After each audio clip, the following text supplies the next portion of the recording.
Дорогие соотечественники, сограждане, в силу сложившейся ситуации с образованием Содружества независимых государств я прекращаю свою деятельность на посту президента СССР.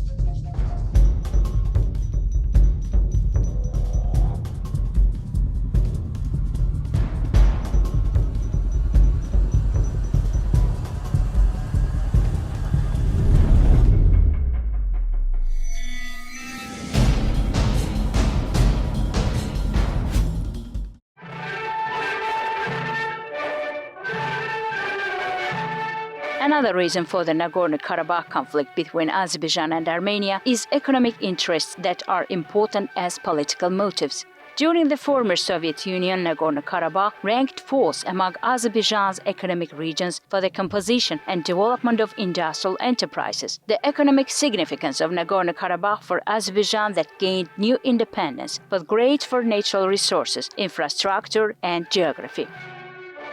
If we express Nagorno-Karabakh's benefits for that period in figures, all of the occupied regions provided 14.3% of agricultural grain, 31.5% of grapes, 14.5% of meat, 70.1% of milk, 19.3% of wool, and 17% of cocoons for Azerbaijan. Shortly after the conflict and the occupation process, Armenia started to analyze the potential of Azerbaijan lands along with foreign support. They formed the economic map of our country and so began to pursue an illegal investment policy.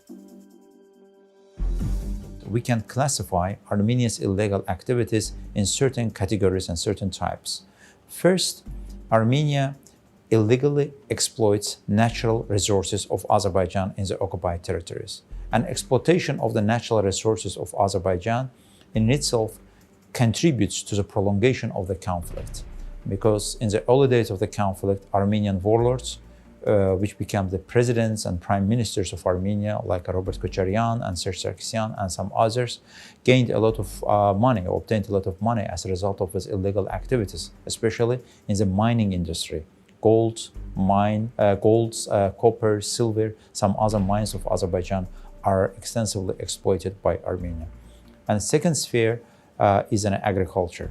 Occupied territories of Azerbaijan is an abandoned is a land that's full of opportunities for agricultural production, and illegal agricultural activities are also conducted to sustain the illegal regime that's established in the occupied territories. And as the next sphere is a change to the infrastructure of Azerbaijan. And we see that first Armenian side as an occupied power destroyed all infrastructure, housing, including the private and state properties of Azerbaijan. And then as a continuation of this process, they're conducting illegal infrastructure activities. Economic processes in Nagorno-Karabakh are officially conducted not under the name of Armenia, but through a so-called regime. The so-called Nagorno-Karabakh Republic regime is taking the conflict to different directions through the use of resources and immigration.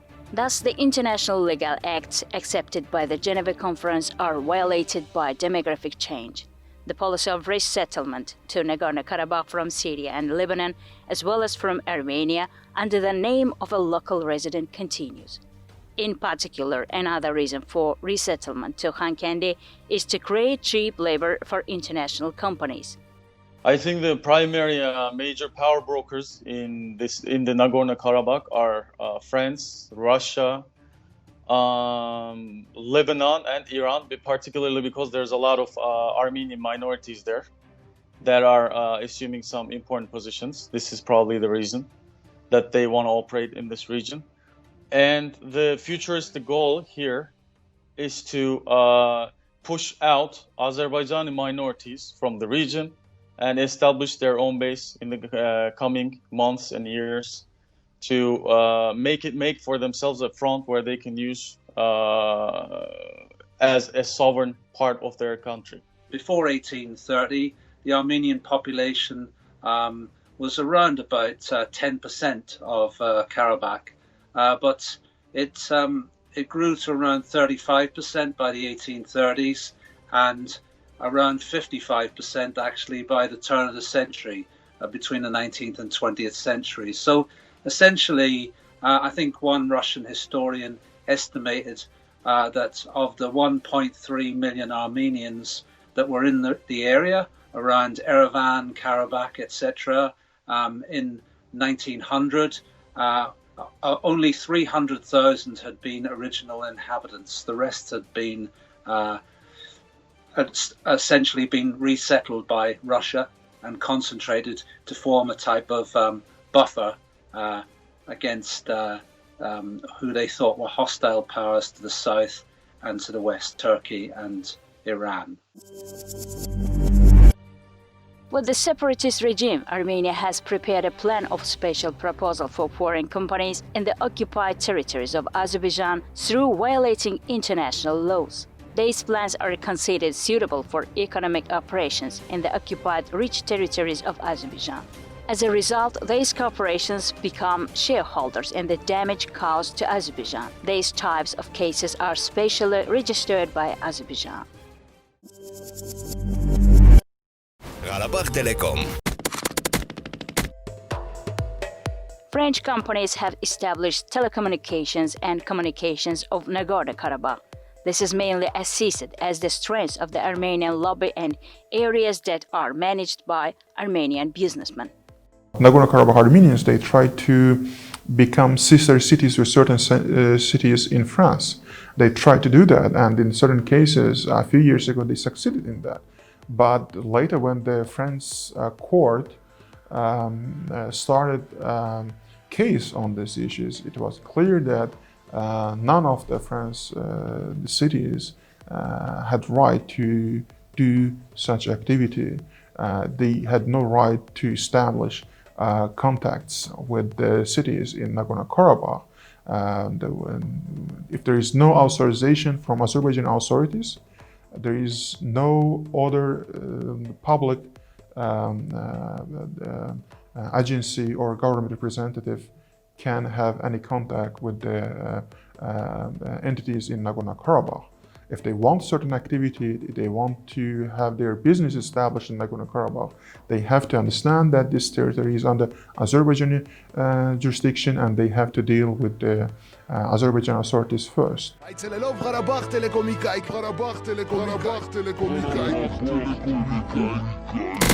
According to the Who Else Profits 2017 report, Orange, which is the fourth largest company in Europe, opened an official branch in Armenia in 2017. However, the company's connection to Armenia and the occupied Azerbaijan lands dates back to about 2007. After the official branch was sold to UCOM, the French company raised millions of donations for Nagorno-Karabakh. In the end, this amount was transferred to the budget of the so-called regime. This fact is also included in the budget documents of the regime that was created by Armenia under the name of Artsakh.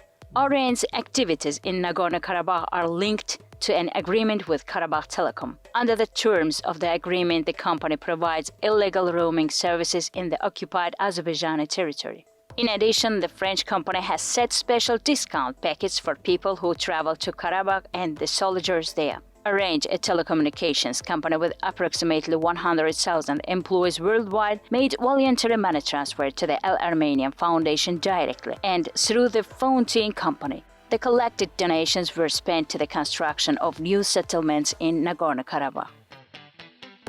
There are this region in particular, the Nagorno-Karabakh region and the 7 districts, especially are rich in mineral deposits. There's zinc there, fire-resistant clay, and so many minerals that I can't begin to list.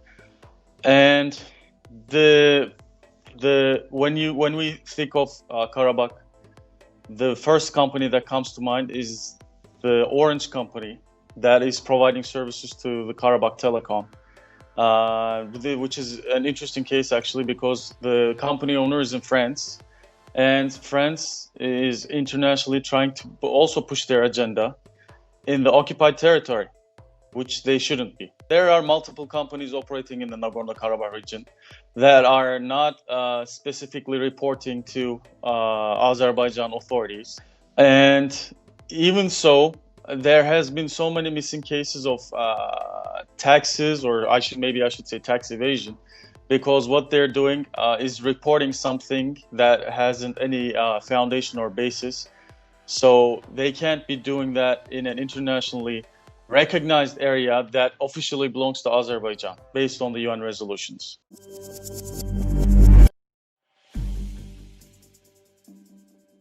The aim of Armenia is to plunder natural resources under the name of the so-called regime and to politically involve foreign companies in the Karabakh issue. Therefore, they attract international companies to the occupied Azerbaijani lands. It should be noted that European and US companies are not allowed to operate in similar conflict areas like OBX Asia.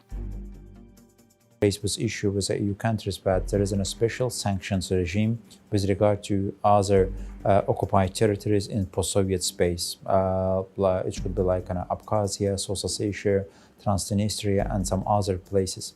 But unfortunately, when it comes to Armenia-Azerbaijan conflict context, there is no special sanction regime by the European Union, and also sanction regime with regard to the individuals who are coming from the occupied territories of Azerbaijan.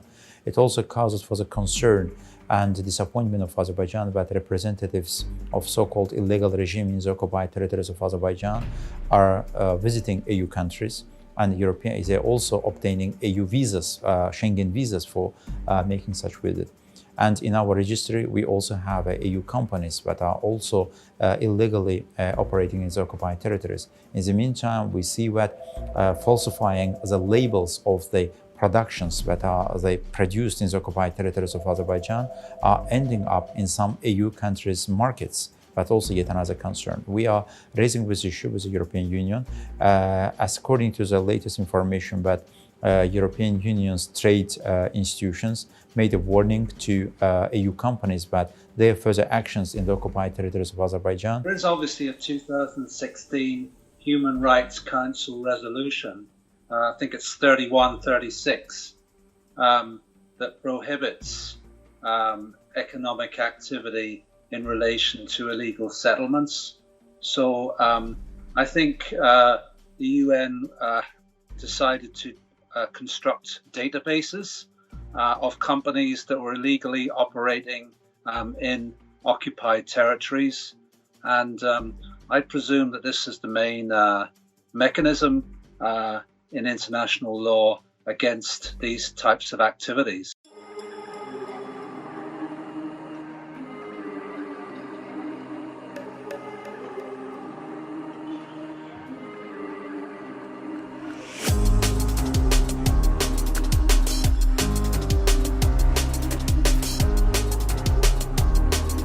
Currently, one of the companies in the looting of Karabakh is Aerobus, which is the largest copper producer in Europe. With its 15 billion turnovers, Airbus is the biggest taxpayer in the so-called Nagorno-Karabakh Republic. The company, which is headquartered in Germany, has been operating in Karabakh for more than 20 years. The company, which is headquartered in Germany, has been operating in Karabakh for more than 20 years. On the other hand, the company has hired 1,200 people in this district.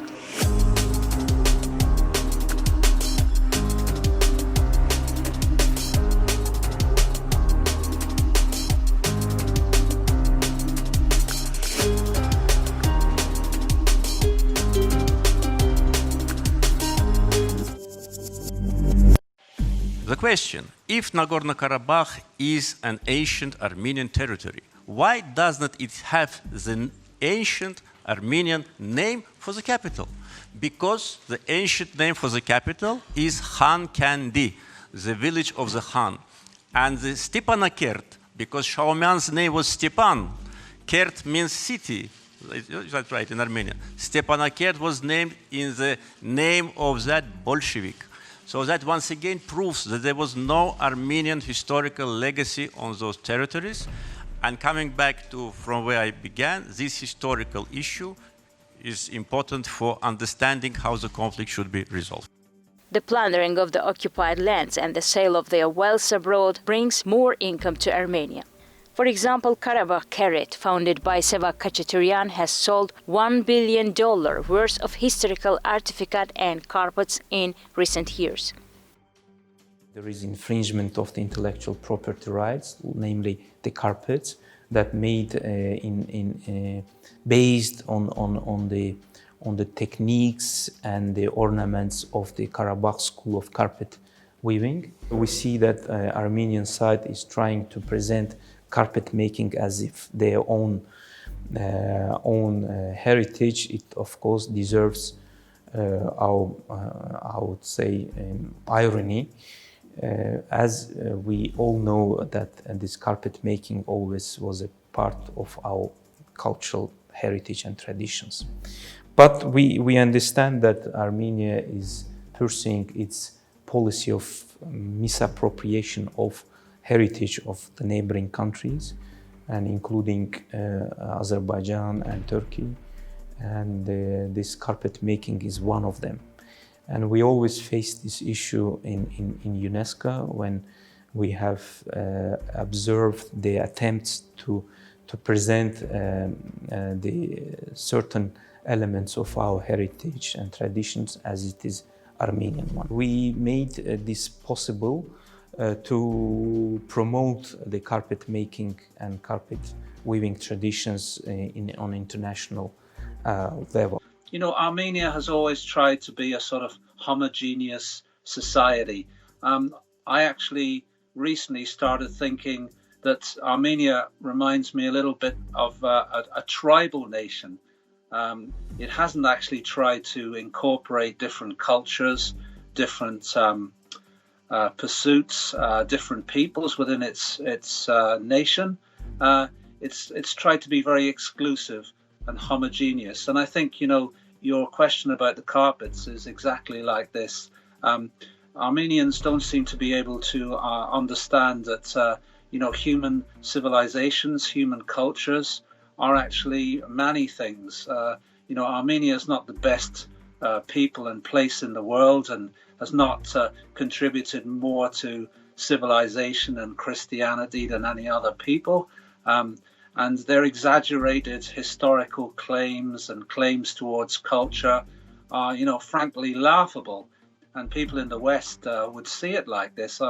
I think that they're being very foolish going along the way that they go, because the West, for instance, is very much dedicated to diversity and recognizing, you know, heterogeneous populations and minorities. And the Armenians seem to be completely out of spirit with this type of modern understanding of life and culture. So I think that this is the big problem that the Armenians have, and it leads them into the type of aggressive belligerence and monopoly sort of history that they cultivate. And it's certainly not good for them, and it's not good for their neighbors in the region.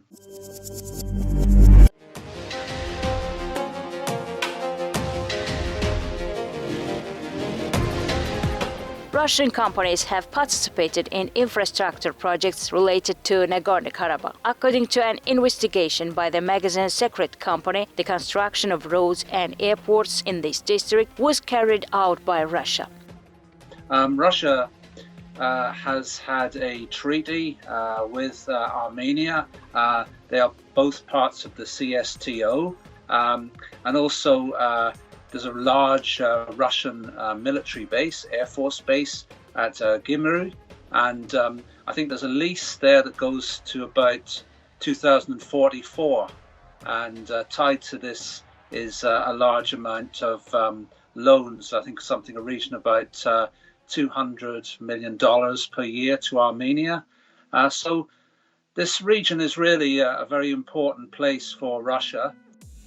The Russian Radar Meteorology Institute has fulfilled a number of works on meteorological support technologies in countries such as Azerbaijan, Belarus, Kazakhstan, and Ukraine. Despite the fact that the institute wants to hide its work, the company's installation of a new support system in Nagorno-Karabakh is published in a separate article on the website of the so-called Arsats. IRAM has established a KRAMS for automated air station at Khojaly Airport. The airport is located in the internationally recognized borders of Azerbaijan. At the same time, due to the fact that the world doesn't recognize the so-called Nagorno-Karabakh regime, the airport doesn't have any code in the official IATA list. According to the allegations, Armenia carries out smuggling and other criminal activities with helicopters from this airport over Iran and Syria. There was also news in the press about the operation of the airport by helicopters and the transportation of some products from Iran and Syria. The airport and the Russian company that helped build it were condemned by the Council of Europe's Parliamentary Assembly in 2011. Thus, the declaration was adopted about this issue. The airport built in Nagorno-Karabakh, actually that's quite a good initiative to boost the regional economy. But unfortunately, again, this initiative is designed to support the status quo, so not the peace. But right now, the status quo is equal to the destabilized situation in the region. So it means that the airport functioning there with no consent from Azerbaijan authorities and with no consent from Azerbaijanis of Nagorno-Karabakh means that that works for destabilization of the situation. The airport should work for the favor of both Nagorno-Karabakh Armenians and Azerbaijanis. Again, if you ignore one party, if you ignore that the interests of Nagorno-Karabakh Azerbaijanis, it will not lead to the sustainable peace. So that's why this is another dangerous initiative.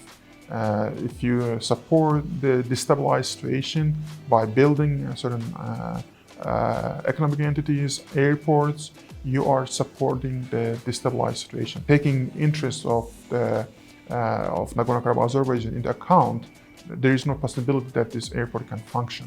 So this is the quite important point in this regard.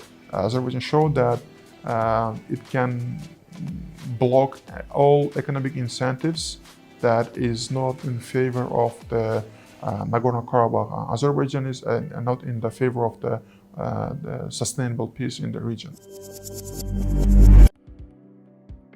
Armenians that live abroad and lobbying businesses which support them are forced to commit fraud. The aim is to ensure illegal economic activity in Azerbaijan. As evidence of this, the Swedish company Frank Muller Group is the best example.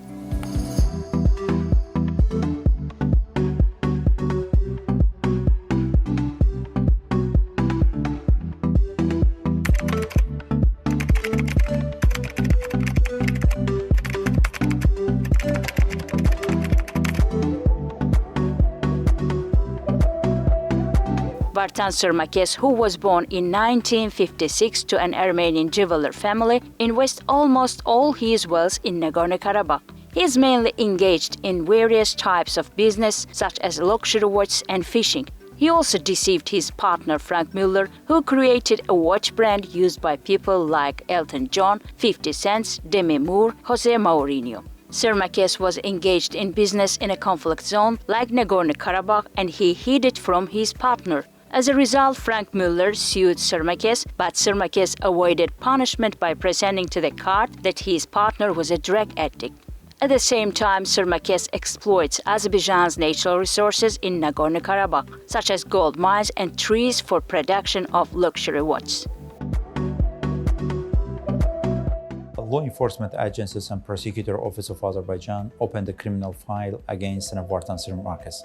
He is a person with a criminal background who conducts illegal activities in the occupied territories of Azerbaijan. Especially, he has been engaged in the exploitation of the gold, copper, silver, some other mines of Azerbaijan, especially in Kalbajar, Zangilan, occupied regions of Azerbaijan.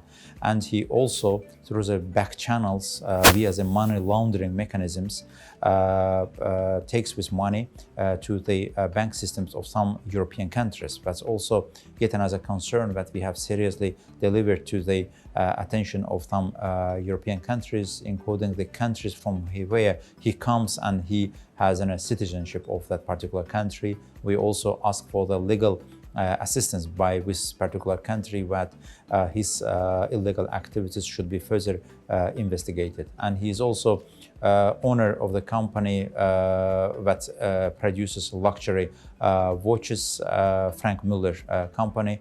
We always call it as a company that produces blood watches. And it should be, and such products as the international market should be banned because he uses gold and some other precious materials that illegally exploited from the occupied territories of Azerbaijan for the production of these watches. But unfortunately, this production happens in the European countries. As there is a criminal case against him, and we will continue this criminal case, and we'll also continue to use legal mechanisms existing in Switzerland, and he's coming actually from the Switzerland and some other European countries against this person. Azerbaijan has applied to Interpol about Vartan Sirmakes, the reason being that Sirmakes is expanding his investment portfolio combining caviar and gold mining in Nagorno-Karabakh. However, the violation of international law didn't prevent the illegal actions of the Armenian businessman. Sirmakes has allocated $150 million for the capital of Armenia and $10 million for Shika district. As his main source of income is Nagorno-Karabakh, he has established Artsakh Bank there. Sirmakes is the main shareholder of AMS West Bank in Armenia as the owner of the bank's 80% shares. Armenia received financial aid from Iran and the USA in 2016 through these banks. In addition, Russia illegally exported Karabakh products via Iran and Serbia. Then the income was transferred to Artsakh Bank.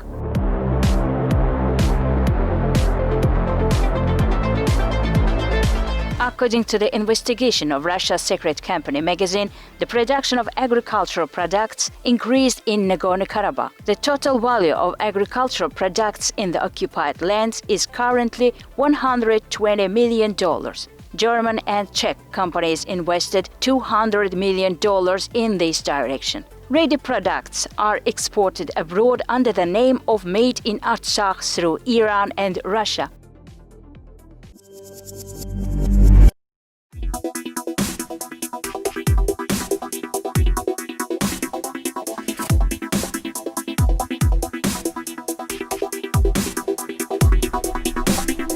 The number of hydroelectric power plants is also increasing as a result of the illegal functioning of international law and economic policy. It is funded by Armenian and British companies. In the last 14 years, 14 small hydropower plants have been built in the occupied territories of Azerbaijan. For example, Tirgi 1, Tirgi 2, Tirgi 3, Saynik 1, Saynik 2, Saynik 3, Maragiz 1, Maragiz 2 hydropower plants. The largest of this station is the Sarsang station built on the Terter River. The investment of the station is M Energy that operates illegally in Zengezur. Most of the electricity produced here is transmitted to Armenia.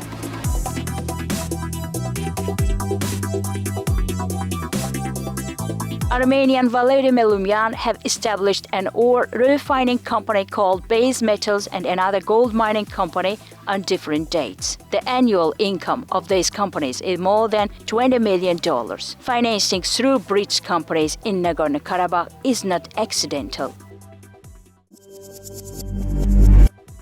The British company, which provides economic consulting services, is also engaged in research and activities in the occupied territories of Azerbaijan. Following Grant Thornton's activities closely, Azerbaijan warned Grant Thornton International Company in 2017 about not being allowed to operate in the occupied territories of Azerbaijan. According to an official statement, the Azerbaijani Ministry of Economy is investigating the illegal activities of Grant Thornton Armenia, which is a subsidiary of Grant Thornton in the occupied territories of Azerbaijan. As a result of the research, it was revealed that Grant Thornton Armenia implemented the projects of the Armenian Hayastan Foundation in the occupied Azerbaijani territories in 2015. Regarding this matter, the representative of Grant Thornton International Ltd in Azerbaijan was summoned to Azerbaijan Minister of Economy. A letter was then sent to the company's Grand Toronto, Armenia headquarters. In the letter, the organization stated that illegal activities in the occupied Azerbaijani territory are unacceptable. At the same time, Grand Toronto International Ltd stated the strong reaction of the Azerbaijan side to the issue in the letter. The head office also remarked that member companies will be removed from the network if they do not comply with the conditions. It should be noted that Grand Toronto Armenia CJSC and KPMG Armenia CJSC, affiliated with KPMG International of Switzerland, provide the activities of Arsak Bank, which ensures banking services in the occupied Nagorno-Karabakh. If I can shift gears back a little without touching upon the political side of things, I just want to say that the international community should do everything based on the UN resolution by the Security Council, which is an adopted resolution in 1994. Now there's 4 of them, and without regard to any of these resolutions, it is very interesting how companies can operate at their own will in a part of land where it belongs to the Azerbaijan and not Armenia. And these companies try to take advantage of whether you would call it tax evasion or easy operation of their own companies. This is primarily easy pocket job for them to operate, especially gold mining and gold extraction, like I said previously, is an easy job for these companies to extract those minerals and exploit them. The economy of Karabakh will obviously be transformed by such a development. If you think of really the main things that Karabakh has economically, there is its mineral resources, its copper, its gold and other ores, its water reservoirs and supply. So these things would obviously be a great boon if there was a peaceful resolution, because there would be, for instance, cheaper water supply, hydroelectric plants that could be integrated. You need political stability for economic investment. So I would think that Karabakh would become quite a reasonably prosperous area in the future. Armenia makes a lot of money from tourism through the branches of its own companies in the favorable geography Nagorno-Karabakh. Nagorno-Karabakh is experiencing some illegal cases like demographic change, the use of air transport and resource transfer to foreign business owners. In conclusion, there are already businesses that belong to Russia, the United States, India, Sweden, Lebanon, Britain, Germany and France in these occupied territories. This fact can be used in the negotiations on the conflict over Armenians' claim to autonomy. Most importantly, the conduct of illegal activities in Nagorno-Karabakh never will justify the fact that these lands belong to Armenia. Карабах всем миром, равнинный, Нагорный, признан как неотъемлемая часть Азербайджана. Армения сама не признает это незаконное образование. Карабах является исторической, исконной азербайджанской землей. Так что Карабах – это Азербайджан и восклицательный знак.